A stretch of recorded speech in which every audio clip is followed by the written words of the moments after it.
morning, everyone. Here we are in my kitchen. I'm Jen. I am culinary and education specialist here at Allstead Farms, and we are thinking about bringing in the season so that we can save it for later as the temperatures change and it gets cold and we want some really good tastes. So we have been chopping this dill for a little while, and we are going to make an herb salt. We're thinking about bringing in herbs today. So you can see that we've been out this morning picking, which is the best time to collect herbs if you want to preserve them.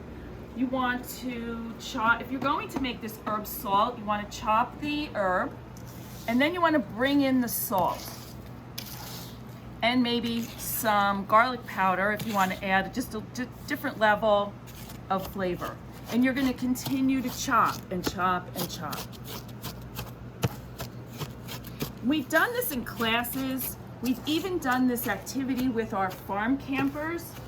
And so if you have children, everybody could have a different herb and everyone could be working to chop all of these ingredients in, because this project will even work with a plastic knife. The serrated edge on a plastic knife will even actually do this project. So if you notice, I'm working on a cutting board, but I also have a more flexible board here because this herb salt is going to be put into a jar.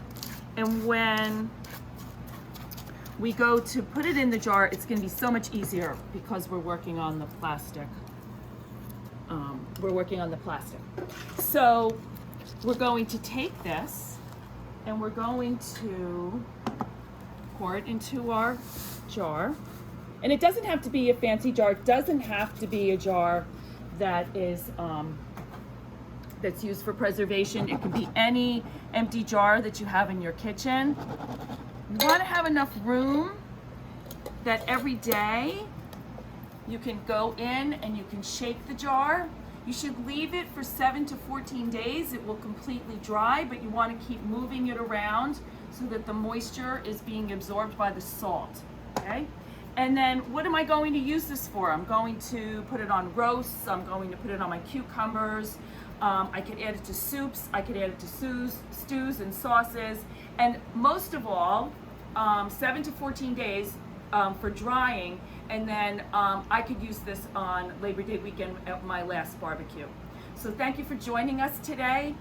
Stay tuned. We have other methods of storing herbs, and we'll be back with you shortly.